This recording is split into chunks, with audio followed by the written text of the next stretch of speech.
Ó, ó, beleza, moçadinha? Espero que você esteja bem, esteja se cuidando, esteja cuidando das pessoas que estão perto de você e continue empenhado, né? Que estamos numa fase difícil, mas todo esforço será recompensado. Vamos lá. É bom a gente lembrar o que nós estamos vendo na gloriosa química aí. A gente mudou totalmente de assunto na aula passada, a gente começou a estudar química orgânica. Mas, claro, o lado prático da química orgânica. Ou seja, de onde que vem os compostos orgânicos que a gente usa, onde que a gente aplica, né? Quais são suas utilidades. E na aula passada, a gente viu a principal fonte.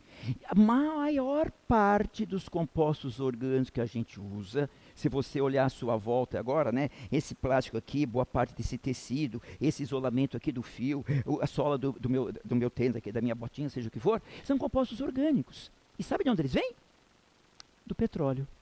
O petróleo é a principal fonte de compostos orgânicos que existe no mundo, Veja, é a principal, mas não é a única. Existem outras fontes de onde o ser humano vai buscar compostos orgânicos. E é justamente isso que nós vamos ver na aula de hoje. Outras fontes de compostos orgânicos. Entendeu por que outras? Porque a principal é o petróleo. É a principal, mas não é a única. Existem outras. E quem são essas outras? É o que nós vamos ver agora na aula de hoje. Quem são essas outras fontes de compostos orgânicos? Está localizado? Então, vamos lá, coragem, bora para frente.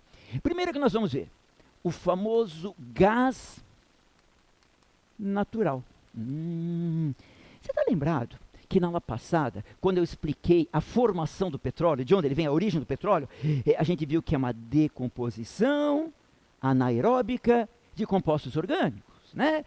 E aí, por exemplo, se acontecesse ali no mar, ia ficar uma camada de água do mar, uma camada do óleo, que é o petróleo, e em cima daquele óleo também formam-se gases. Justamente isso é o que a gente chama de gás natural. Primeiro, cuidado, a gente fala gás no singular, mas na verdade são vários. São vários os gases que aparecem aqui. E se a origem do gás natural é a mesma origem do petróleo, a diferença é que o petróleo é fase líquida, o gás natural, claro, é fase gasosa. Se a origem é a mesma, da onde que veio o gás natural? Decomposição anaeróbica de compostos orgânicos. E você estuda na biologia. Qual é o principal gás formado quando um animal, um vegetal apodrece, estraga? Qual é o principal gás que é liberado? Com certeza é o gás metano. Metano. Portanto, o metano, né, o CH4, é o principal componente do gás natural. Não é o único, o gás natural é uma mistura de vários gases, mas o gás que é mais encontrado é o gás natural. Faço questão de agradecer o meu amigo Mauro, que está filmando a gente, trouxe uma aguinha, não é cachaça, viu? É a aguinha que trouxe para a gente molhar um pouquinho. Daqui a pouco eu vou pegar um. Muito obrigado, Mauro. Então, o principal componente do gás natural é o metano. Tá, e agora a ideia. Tá bom, legal, interessante, mas para que serve? É bom você saber que o metano é um ótimo, mas é um ótimo combustível. É um dos melhores combustíveis que existe. Vamos entender o que eu quero dizer quando eu falo que é um dos melhores combustíveis? Lembra da aula passada que a gente viu? Vamos lembrar? Se a finalidade de um combustível é fornecer energia, quanto mais energia um combustível fornece, melhor combustível ele é. Claro, claro, claro. E é bom você saber que a queima do metano, do gás metano, libera muita energia. Tem uma expressão que a gente usa muito, o poder calorífico. O poder calorífico do metano é muito alto, é muito alto.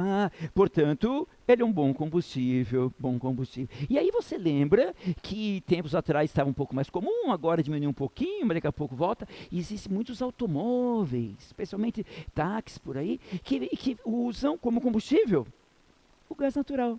Que inclusive nos postos de combustível, ele é chamado de GNV, gás natural veicular. É o gás natural próprio para ser usado como combustível nos veículos, né? Nos automóveis especialmente. Portanto, é uma fonte de energia, né? Gás natural. E, além de ter um alto poder calorífico, o metano, né, que é o principal componente do gás natural, tem outra característica, né, na verdade, do gás natural, que geralmente o gás natural tem menos enxofre que os derivados de petróleo, né? Você entendeu? Menos enxofre. Qual é a vantagem de ter menos enxofre? menos chance de liberar óxidos de enxofre, que são os principais responsáveis pela famosa chuva ácida. Agora, cuidado, você não pode dizer que o gás natural não é poluente, não. O que você pode dizer, no máximo, é que geralmente ele é menos poluente que os derivados do petróleo, né? Gasolina, querosene, óleo diesel, tal. Então, também é uma outra vantagem do gás natural. E é bom lembrar que, anos atrás, o Brasil construiu aquele gasoduto para trazer gás natural lá da Bolívia. Então, boa parte do gás natural que a gente consome, especialmente aqui nas nossas regiões, é que veio da Bolívia, depois de alguns probleminhas mais políticos, mas enfim, né? E ainda alguns lugares se usa um pouco mais, um pouco menos, mas essa aí é a ideia essencial do gás natural. Portanto, é uma fonte de compostos orgânicos. Vamos em frente. A outra fonte de compostos orgânicos que eu vou colocar para vocês agora é uma que eu acho muito legal, muito interessante. É o famoso biogás. Vamos imaginar uma fazenda, um sítio aí no interior. O cara pega lá um tambor ou constrói uma espécie de uma piscina, pega um tanque, e começa a jogar lá dentro tudo que é resto de matéria orgânica. Então o cara capinou lá, né, tirou mato, joga capim. Vai lá no curral, pega estrume de porco, de vaca ou de galinha, joga lá. O resto da comida que quer, aí um pouco mais de capim, mais mato. Vai jogando, veja, matéria orgânica. Como que a gente chama genericamente esses compostos que tiverem origem em seres vivos, vegetais, animais? Genericamente isso aqui é chamado de biomassa, ok? Uma massa, uma quantidade de matéria com origem em seres vivos. Então o cara pegou um tanque, jogou lá e depois fecha, deixa fechar, deixa um tempo. Quanto? Depende da região, se está mais quente, se está mais frio, depende do que ele jogou lá dentro, geralmente alguns meses. Por que fecha? Vamos pensar? O que vai acontecer aqui dentro? Aqueles compostos orgânicos vão estragando, vão apodrecendo, vão entrando em decomposição. Se está fechado, tem contato com oxigênio ou sem? Sem. Então aqui também vai acontecer uma decomposição anaeróbica de matéria orgânica. Qual que vai ser o principal gás formado nessas situações? Qual é o principal gás formado quando matéria orgânica entra em decomposição anaeróbica? O metano. Então, depois de um tempo, aqui vai se formar uma quantidade razoável de metano nesse equipamento, que é chamado genericamente biodigestor. E daí? Então, o cara da fazenda pegou um tanque, colocou matéria orgânica, fechou e deixou um tempo. Daí, se ele colocar um cano aqui, uma tubulação aqui em cima, por que em cima e não embaixo? Porque ele quer pegar o gás. E a tendência no gás é subir, porque a densidade de um gás é sempre um valor pequenininho. Então, o metano literalmente vai entrar pelo cano, ele pode levar esse cano até, por exemplo, a cozinha da casa, da fazenda, coloca lá uma torneirinha e pronto! Na hora de cozinhar o feijão, na hora de fazer aquele churrasquinho esperto e tal, em vez de ficar derrubando a árvore para pegar a lenha, ele vai queimar o metano, que a gente já viu que ele é um ótimo combustível, que essa queima do metano vai ser uma reação que libera muita energia, vai ser uma reação extremamente exotérmica. Pessoal, vocês perceberam que legal essa ideia? Porque ela ajuda a resolver dois graves problemas que temos na sociedade. Primeiro, o que fazer com o lixo? Segundo, como ter energia? Claro, porque se você vai queimar um combustível, a combustão é sempre exotérmica, vai liberar energia. Então você percebe que essa ideia do biogás é muito legal, porque ela transforma lixo em energia. Ajuda a resolver, né? Mata dois coelhos ao mesmo. Sim, ajuda a resolver. Não é que resolve totalmente, mas ajuda a resolver dois problemas graves que nós temos. Agora, vamos melhorar essa ideia? Vamos melhorar? Vamos imaginar que em vez de queimar isso aqui só na cozinha ali para fazer, que já é uma coisa boa, ele ampliasse. Se ele tivesse bastante quantidade de metano, a energia liberada aqui seria muito grande. Sim, sabe o que pode ser feito? Aqui pode ser construída uma usina termoelétrica. E o que vem a ser uma usina termoelétrica? Não, está dizendo, é uma usina que começa com energia térmica e termina com energia elétrica. É uma usina que queima alguma coisa, no nosso caso queimaria biogás, mas é claro, em outras situações poderia queimar qualquer outro combustível. A queima, ou seja, a combustão, é sempre uma reação exotérmica. E a usina, né, que nós vamos ver mais para frente como isso funciona, são transformações de energia, transforma essa energia térmica, esse calor liberado na combustão, em energia elétrica. Olha que legal. Outro dia eu estava conversando com um amigo meu, que ele é veterinário.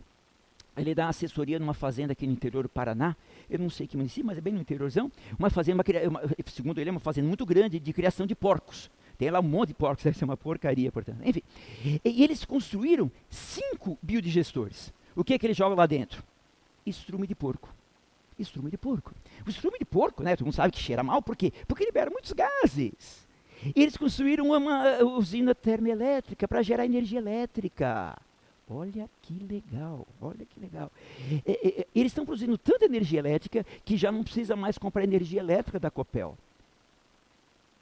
Pelo contrário, a quantidade de energia elétrica que eles produzem nessa fazenda é tão grande que supre toda a necessidade da fazenda, ou seja, ilumina tudo o que eles precisam, as casas, a energia gasta nos motores e tal, e ainda sobra energia elétrica. Portanto, agora em vez de comprar energia elétrica da Copel, eles vendem energia elétrica para a Copel.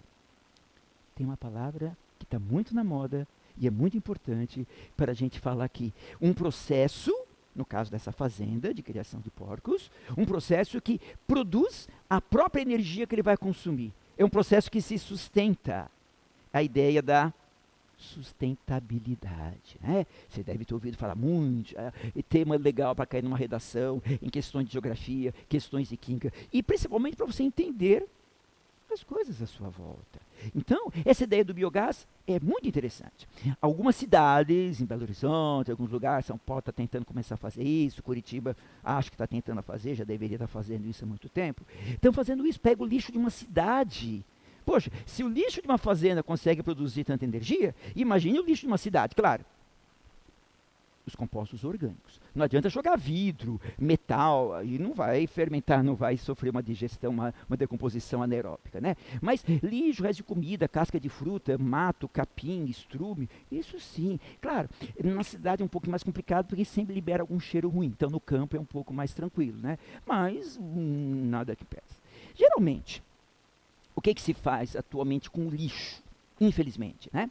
Se joga em algum lugar afastado da cidade, por causa do cheiro, e coloca-se terra em cima. É o que se costuma chamar de um aterro sanitário. Na verdade, é uma maneira um pouco de até de esconder, de disfarçar o lixo. Claro, ajuda um pouquinho, mas é um desperdício, porque aquele lixo poderia ser utilizado de uma maneira muito mais elegante, muito mais útil na produção de energia. Resumidamente, qual é a ideia do biogás? O que o ser humano faz com muita frequência quando quer fazer alguma coisa boa? Imita a natureza.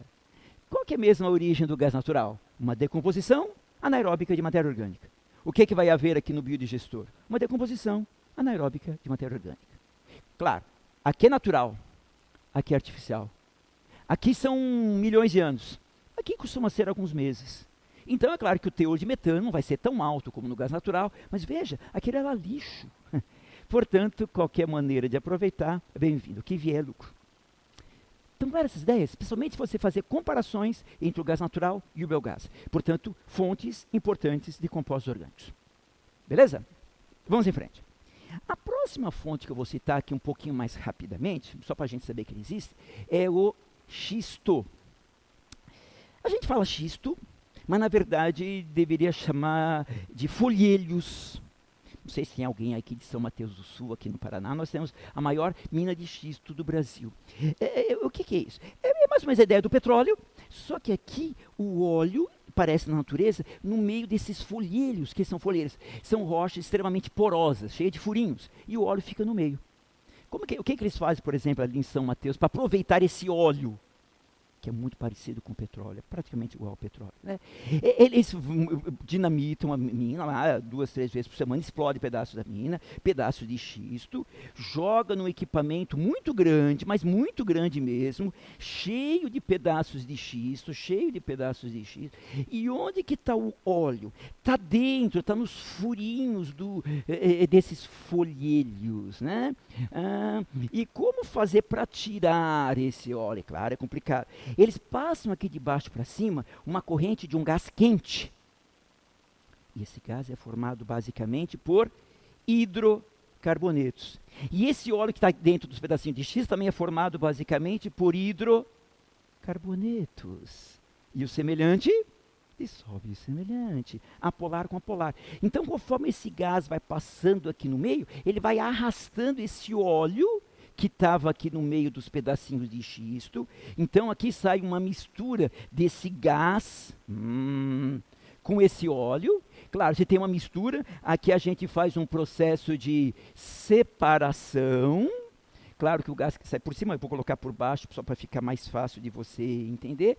Obviamente, o gás é reciclado, é reaproveitado aqui, e o óleo que estava dentro dos pedacinhos de xisto, sai por aqui. Pessoal, o processo é bem mais complicado do que isso, eu estou simplificando ao máximo, ok? O importante é você perceber que é possível extrair esse óleo que estava lá no meio do que a gente chama de xisto, que são os folhelhos. E esse óleo é muito parecido com o petróleo.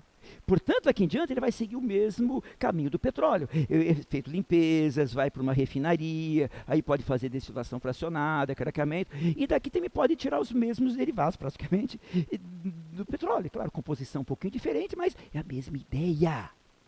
Portanto, uma outra fonte de compostos orgânicos que, se fosse um pouco mais viável, você percebe que esse processo é complicado, é muito mais complicado do que isso. Se ele é complicado, ele é muito caro, que é uma pena. Porque culpa nossa, nós, engenheiros químicos, porque se a gente conseguisse fazer isso de uma maneira um pouco mais barata, o Brasil estaria explorando muito mais essa quantidade de xisto que temos aqui no Paraná, ali em São Mateus do Sul especialmente, né? Lá já tem uma usina da Petrobras, sim, a PetroSix, mas, claro, como é muito caro ainda, não é viável economicamente. Se algum dia a gente conseguir otimizar esse processo, lembra a ideia de otimização? Fazer isso um pouco melhor, claro, poderíamos aproveitar melhor esse óleo de xisto, seria uma outra fonte de compostos orgânicos extremamente útil, viável de ser utilizada. Certo? Vamos em frente. Uma outra fonte que eu quero comentar, essa aqui com certeza vocês já ouviram falar bastante, é o carvão. O que é o carvão? De onde ele veio? Imagine você que aqui era o nosso querido planetinha Terra, antes do coronavírus, há uns 300, 400 milhões de anos atrás, talvez um pouco menos, um pouco mais, não importa, mas um lugar onde tinha florestas, árvores, moçada, aqui são árvores surrealistas, tá? Claro, árvores vegetais são seres vivos. E tudo que é vivo, com certeza, um dia morre. Como você, como eu, como todos nós. Todos os seres vivos um dia vão morrer. Então, vamos imaginar que as árvores tadinha. Morrer, claro, pessoal, isso que estou falando são milhões de anos. E daqui a pouco, ao longo do tempo, vai caindo aqui em cima terra, areia, pedra. Portanto, aquelas árvores vão entrando em decomposição de uma forma anaeróbica. Claro que você está lembrando do petróleo. Claro que você está lembrando do gás natural. Decomposição anaeróbica de matéria orgânica. Com uma diferença. Aqui a origem é uma origem vegetal. Ou seja, falando de uma maneira bem simplificada. O que é o carvão? Árvore podre. De uma maneira muito simplista, muito simplista. Ou seja, o carvão, esse carvão que eu estou falando, ele tem uma origem vegetal. Árvores, vegetais em geral, plantas, né? Que ao longo de milhões de anos foram estragando, apodrecendo, entrando em decomposição de forma anaeróbica. É aqui que isso que dá origem ao carvão. Cuidado, isso que eu estou falando para vocês é o carvão mineral. Repetindo, o carvão mineral tem uma origem vegetal. O carvão mineral tem uma origem vegetal. Árvore podre. Árvore podre. Parênteses, fazer uma paradinha, porque é importante que você diferencie o carvão mineral do carvão vegetal. O que é o carvão vegetal? É quando se vai num lugar de árvores, floresta, corta-se, leva nas chamadas carvoarias, ali se faz um aquecimento para tirar substâncias mais voláteis, né, essas mais voláteis vão embora, e o que sobra se chama carvão vegetal. Ou seja, o carvão mineral é a natureza que faz. É um processo que dura milhões de anos. O carvão vegetal é o ser humano que faz, é artificial. É um processo que dura ali alguns dias, alguns meses, alguma coisa assim. É a mesma comparação do gás natural para o biogás. Fazer comparações é sempre muito bom. É sempre uma maneira muito legal de a gente estudar. E agora, qual é o principal constituinte, qual é o principal componente do carvão mineral? Ou seja, depois que essas árvores, esses vegetais entrarem em decomposição anaeróbica durante milhões de anos, o que mais vai ter no carvão mineral? O que mais tem no carvão é carbono. Carbono. Carbono grafite ou carbono diamante? Claro que é o carbono grafite, se fosse diamante não ia estar jogando na churrasqueira. Existem vários tipos de carvão. Eu vou colocar aqui alguns, né, isso varia um pouco, depende da região, da composição, mas de maneira geral, existe turfa, lignito, hulha e antracito. Repito, essa nomenclatura é um pouco variável, tal, mas de maneira geral, turfa, lignito, hulha, antracito são os principais tipos de carvão, sendo que nessa ordem de baixo para cima, é carvão cada vez mais velho, carvão com cada vez mais teor de carbono, carvão com cada vez maior poder calorífico, portanto, carvão cada vez melhor. Tá? Agora, desses, o que eu quero chamar um pouco mais de atenção é a hulha. Hulha, não confunda com aquela dança do Havaí que é hula-hula, né? Que é hulha. Por que eu estou chamando a atenção especialmente para a hulha? Porque ela é muito explorada, não só como combustível, não só para queimar, para liberar energia, que a gente já sabe muito bem a função do combustível, mas a hulha também é utilizada para que dela se retirem produtos importantes. De novo, vamos fazer um parênteses aqui. Ó. Lembra que na aula de petróleo, a gente dividiu os derivados de petróleo em dois grandes grupos. Os combustíveis e aqueles que vão para a indústria petroquímica para serem transformados em outros produtos. Aqui é a mesma ideia. O carvão também pode ser usado diretamente como combustível, sim, mas também, especialmente a hulha, então vamos falar um pouquinho mais da hulha, ela é utilizada não só como combustível, mas também como, vamos dizer, matéria-prima para se obter derivados importantes.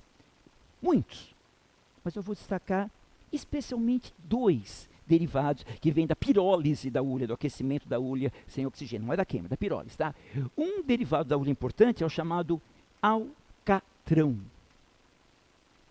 É um líquido escuro, né, que ele é uma grande fonte de compostos aromáticos.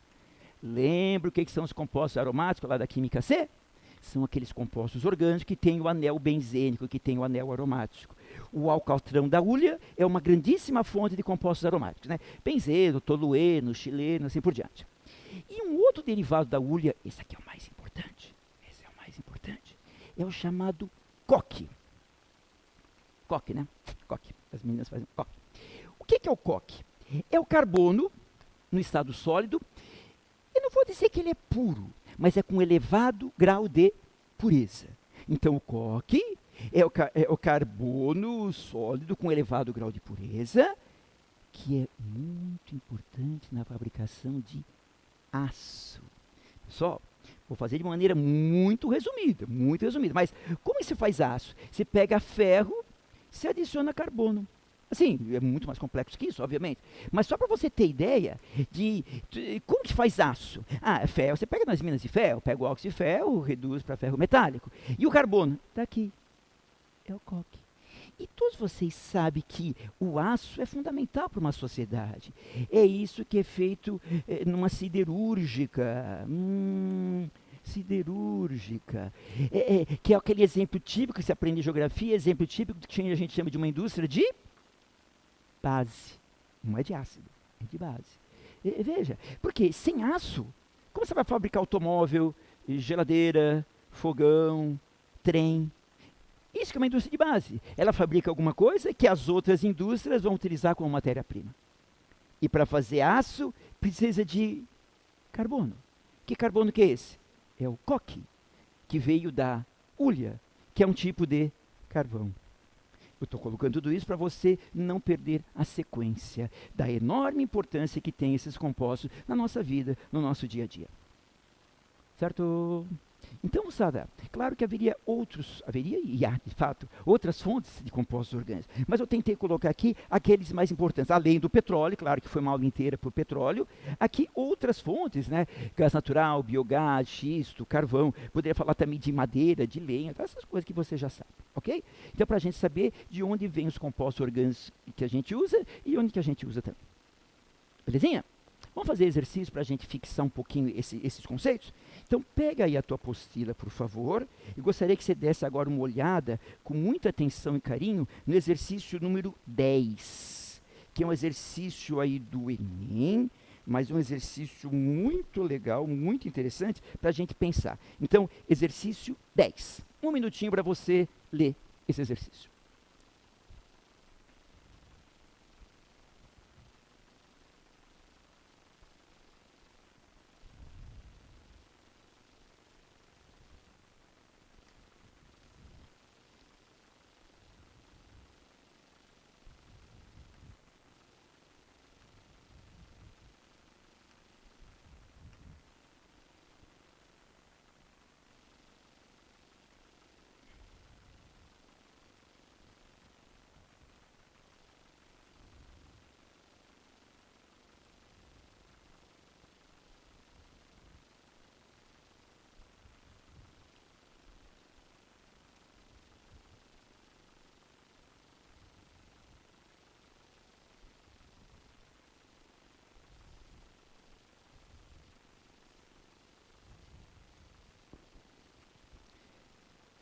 Esse exercício é um típico exercício muito clássico de comparação de combustíveis.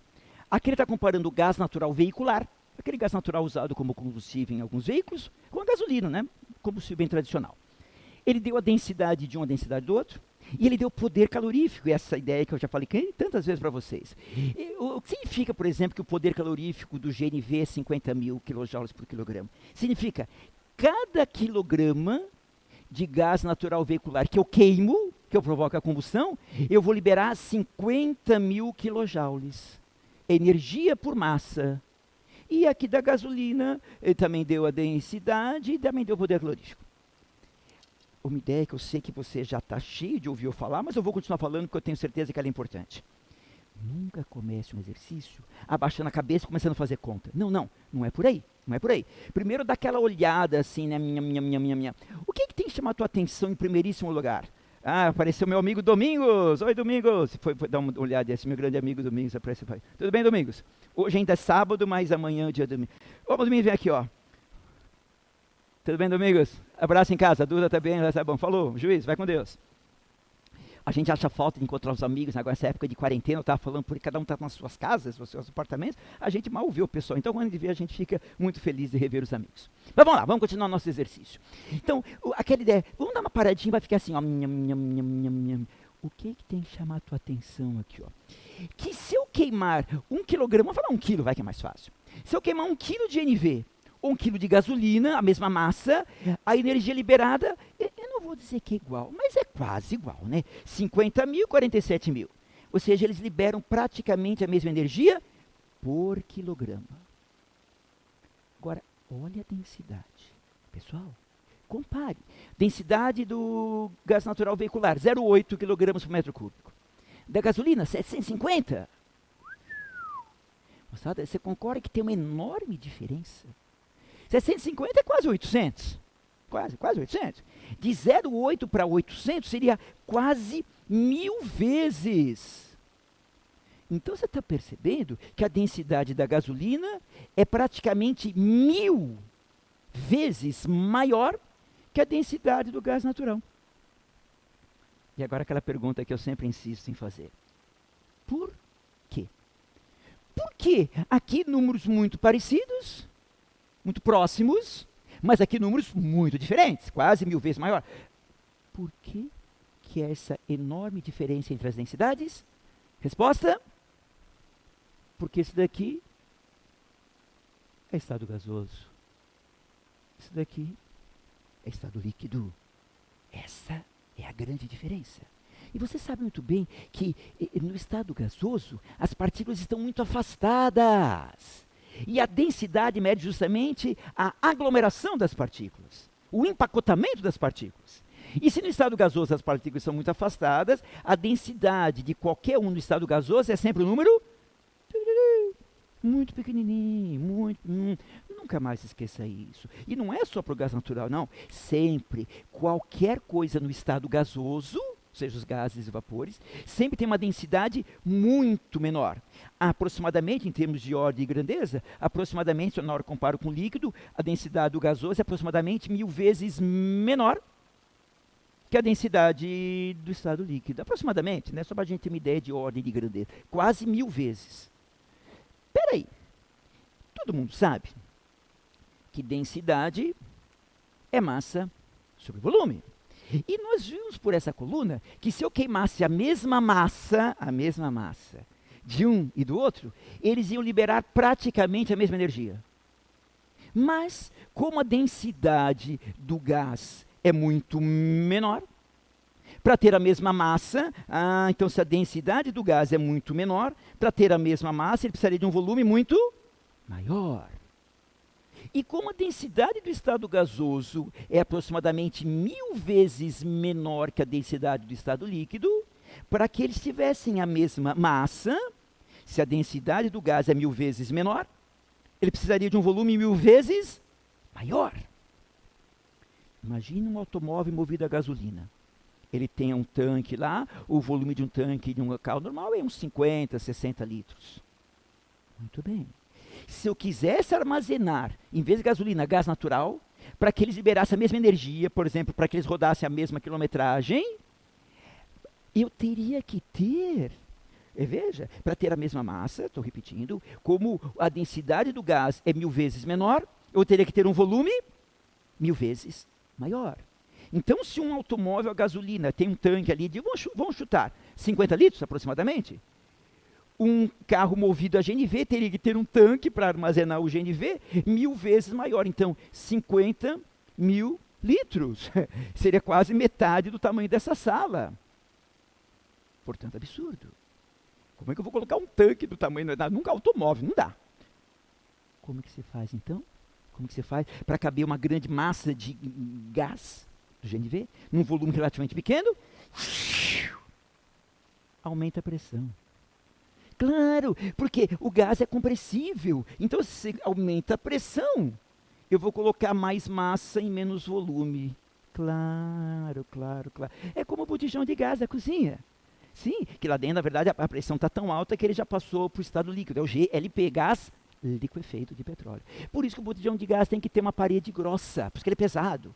Por isso que os tanques de automóvel com GNV, o tanque também tem que ser uma parede grossa para suportar uma alta pressão. Legal, né? Interessante? Agora que a gente já discutiu bastante, fica fácil de você perceber que esse teste, a alternativa correta, é a letra B. Porque ela diz exatamente isso, ela fala na B. Para produzir a mesma energia, ele fala que o volume necessário em relação de gasolina, então o volume do gás em relação de gasolina, para produzir a mesma energia, portanto, para rodar a mesma quilometragem, seria a letra B, muito maior, o que requer que ele seja armazenado a alta pressão. É exatamente o que a gente discutiu, que está resumido muito bonitinho ali na alternativa B. Óculos enroscando aqui no microfone, mas já foi. Tá certo? Tá claro? Então é um exercício muito legal, que é muito mais de raciocínio, não precisa fazer conta. Eu sei que alguns de vocês começaram a fazer conta, não. Pensando a gente mata na boa. Certo? Vamos fazer outro exercício? Um exercício também muito importante, exercício que eu sempre gosto de fazer, que também se trata de comparação de combustíveis, é o exercício número 15. 15.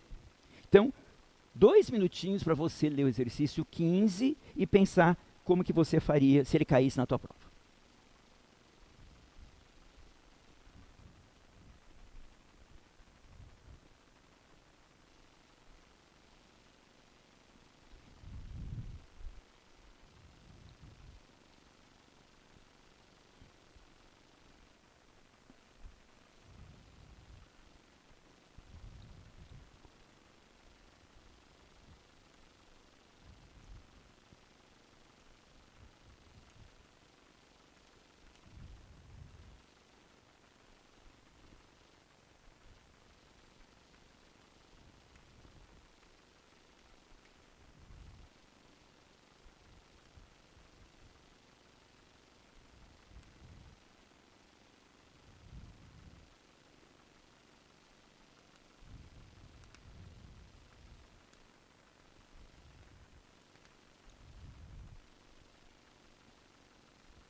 Pois bem, veio o exercício?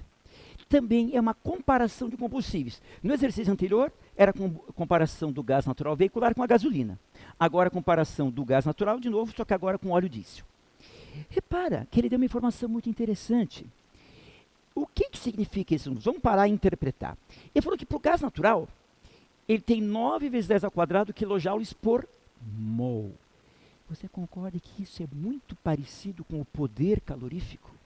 Rigorosamente falando, poder calorífico é energia por massa. Aqui é quase igual. É energia, só que em vez de ser por massa, é por mol. Traduzindo, interpretando, se eu queimar 1 mol de gás natural, essa combustão vai liberar 9 vezes 10 ao quadrado quilojoules. E para o diesel é 9 vezes 10 ao cubo. E ele quer comparar. Ele falou, considere que o gás natural seja só CH4. Claro que isso aqui é uma hipótese, porque na verdade verdadeira, o gás natural não é uma substância, é uma mistura. Não é uma substância pura, é uma mistura. Mas ele falou, considere CH4. Tá bom, se ele falou. E é claro que não é um absurdo, porque você sabe muito bem, vimos isso na aula, que o principal componente do gás natural é o metano. E ele falou, considere que o diesel seja C14H30. É a mesma ideia, não é perfeito, porque o diesel também é uma mistura de hidrocarbonetos, mas mais ou menos nessa faixa, né? 12, 13, 14, 15, 16, 17 carbonetos, nessa faixa. Falou, considere que é C14H30, tá bom, se ele falou, eu considero. E agora vem uma ideia que eu quero conversar com um pouquinho mais de atenção com vocês. Qual é a grande ideia quando eu vou comparar 2 combustíveis? Por exemplo, quem tem um carro flex, na hora que para no posto para abastecer, vê aquela dúvida, vou colocar gasolina ou vou colocar álcool? Tá? Eu vou falar de álcool na próxima aula, inclusive, né, que na sequência aqui dos combustíveis. E sempre o mais barato é o melhor? Resposta, não. Vai depender de quanta energia ele libera. Vai depender do poder calorífico, ou talvez até por mol. Então, grave a seguinte ideia. Qual é a melhor maneira de eu comparar 2 combustíveis? Vamos pensar? Se a função de um combustível é fornecer energia, a melhor maneira de eu comparar 2 combustíveis é quando eles liberarem a mesma quantidade de energia. Sim, a mesma. O exercício nem precisaria ter dito isso. Por isso é óbvio. É assim que eu vou comparar 2 combustíveis, quando eles liberarem a mesma energia. Mesmo não precisando, ele colocou ali, ó, na penúltima linha, ele fala, para igual energia liberada. Para igual energia liberada. Se eu fosse você, eu grifava, eu sublinhava esse trecho ali. Para igual energia liberada. Ou seja, eu vou comparar aqui o gás natural e o diesel quando eles liberarem a mesma quantidade de energia. Mas espera aí, como que eles liberam energia? Claro, eles são combustíveis. Portanto, quando eles sofrem uma combustão. Então, vamos fazer a combustão do gás natural, vamos fazer a combustão do óleo diesel. Supondo combustão completa, quais são os produtos da combustão completa de compostos orgânicos? É CO2 e água. É CO2 e água. Então, repare, moçadinha, que é assim que eles vão liberar energia. Agora, vem um detalhe. Se você matar esse daqui, acabou o exercício. Qual é o critério legal para a gente comparar um combustível com o outro? Quando esse e esse liberarem a mesma energia. Agora, volta para essas informações que ele deu. Esse número de cima é igual ao número de baixo? Claro que não. Aqui é 9 vezes 10 ao quadrado, aqui é 9 vezes 10 ao cubo. Você concorda que de lá para cá houve um aumento de 10 vezes? Ou seja, queimar um mol desse ou queimar um mol desse não vai liberar a mesma energia. Então, se eu pegasse um mol desse e um mol desse, não liberaria a mesma energia. O diesel vai liberar 10 vezes mais do que o gás natural. Mas ele quer que libere 10 vezes mais ou ele quer que libere quantidades iguais? Claro. Vamos repetir. A melhor maneira de eu comparar 2 combustíveis é quando eles fornecerem a mesma quantidade de energia. Agora vamos ver se você está esperto. Se eu quero que a energia liberada nessa reação seja igual à energia liberada nessa reação, eu vou pegar 1 e 1? Claro que não. Se eu pegar 1 mol daqui do diesel, quantos mols de metano eu tenho que queimar para que os dois liberem a mesma energia? Volta para cá. Se por por mol, que é justamente como eu estou trabalhando aqui, a quantidade do diesel é 10 vezes maior do que o gás natural, se desse queimar 1 mol libera 10 vezes mais que lá, para que os dois liberem a mesma energia, se aqui eu queimar 1 mol, aqui eu vou ter que queimar 10 mols. Claro, captou a ideia? Vamos repetir rapidinho. Como que eu sei que é 1? Eu não sei. Mas eu só sei que aquele número tem que ser 10 vezes esse. Como eu escolhi 1 aqui, para ficar mais fácil, se eu pegasse 2, lá teria que ser 20. Pronto. Vamos balancear. 10 carbonos, 10 carbonos. 40 hidrogênios, aqui tem 2, então 20. Oxigênios, 20, 20, 40, aqui tem 2, então aqui dá 20. Leonardo dá 20, sim. Carbonos 14, aqui 14. Hidrogênios 30, água tem 2, então é 15. Oxigênios, 14 vezes 2, 28. 28 mais 15, 43. Por 2, 21,5. Só que agora vamos responder a questão. Ele está preocupado com aquecimento global, com efeito estufa. E claro, quem que é o grande responsável pelo efeito estufa? Você sabe, é o gás carbônico. Então ele pergunta ali, né, no final, ele quer saber, né, para igual energia liberada, quantas vezes a contribuição do óleo diesel é maior que do gás natural? Claro que os dois vão liberar CO2, mas ele quer saber, para igual energia liberada, a que vem do diesel é quantas vezes maior que a que vem do gás natural? Se aqui é 14 e lá é 10, 14 é quantas vezes maior que 10? 14 é quantas vezes maior que 10? É 1,4 vezes, portanto é 40% a mais. Claro, que é justamente o que está aí na letra C. Então você percebeu? É uma outra vantagem do gás natural, quando agora comparado com o óleo diesel. Para a mesma energia liberada, o gás natural vai liberar menos CO2 do que o diesel. Não vou dizer que ele não libera, libera, só que libera menos, então ele é menos poluente em termos de aquecimento global do que o óleo diesel. Então, um exercício muito interessante de comparação de combustíveis, mas que usa muito de bom senso, que também você não precisa fazer grandes contas. É você parando e comparando, você chega na resposta desejada. Certo? Moçada, vamos lá. Bola para frente, empenhando, fazendo muito exercício, que é assim que a gente vai progredir. Tá bom? Fica com Deus, me dá abraço, até a próxima. Tchau.